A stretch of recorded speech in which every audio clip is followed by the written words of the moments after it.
This is Rule's restaurant on Maiden Lane, and Lillie Langtry and Edward VII often used to come here for dinner for two. Inside there is a picture of Lillie Langtry entering and also a photo of her beside the place where she used to sit. And this is the entrance by which Lillie Langtry and Edward VII used to enter separately for their romantic dinners.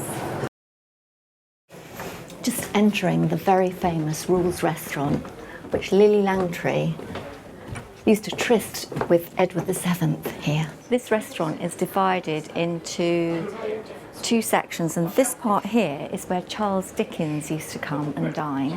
And this part, the other part down there, is named after Edward VII because that's where he used to dine.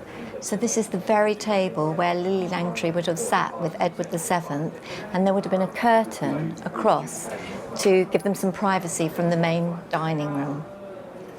And just here is a portrait of Lillie Langtry herself, and she signed it here. It's thought that Edward VII would lean out of this very window and talk to Lillie, who could have been at one of the theatres opposite. There are two stage door entrances opposite this restaurant, and so he could very well have leaned out here and spoken to her in the early days of their courtship. This statue of Edward VII, otherwise known as Bertie, stands just off Pall Mall. I'm here in Pont Street trying to find number 21, where Lillie came to when she came back to England. I can see it. It's a blue plaque building and it's across there.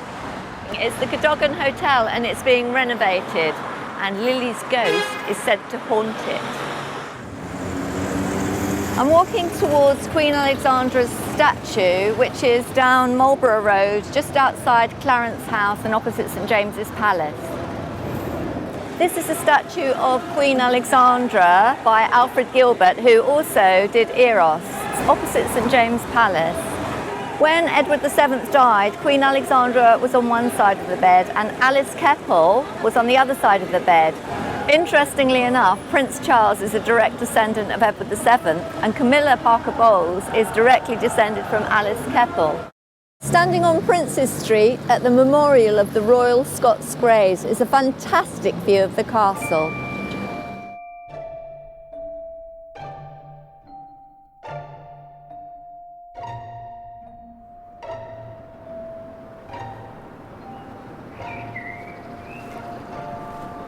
Lillie visited Gothic Edinburgh. Come with me, I'll show you where. And I'm standing outside St John's Church, and right across from me I can see the Caledonian Hotel, which in Lillie Langtry's time was a station. In 1870 it was a temporary wooden station, and in 1890 it was partially destroyed by fire. But in Lillie Langtry's time, the students were so besotted by her that after a performance at the theatre here in Edinburgh, they accompanied her to the station in a candlelit procession. It's amazing to think that she was here all those years ago, and with that fantastic view of the castle.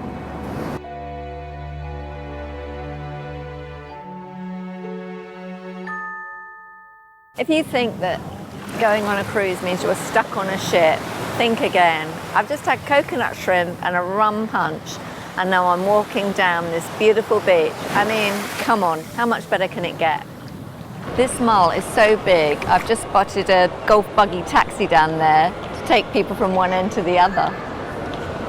So behind me is where Ernest Hemingway wrote 8 novels. He used to get up at 6:30 every morning and go and write. The neighbours won't stand for it. What? Feet sticking out of a wheelie bin. And what did you steal from me? Your husband. Still sleeping, Wilma?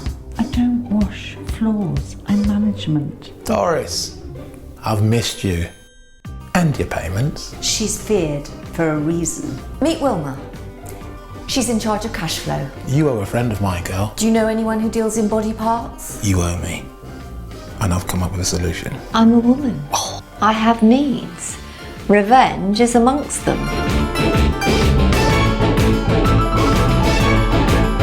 Where is Doris? Oslo. Norway. Surely you didn't expect me to travel on a budget airline. Let me sleep on it. World domination is a tough decision.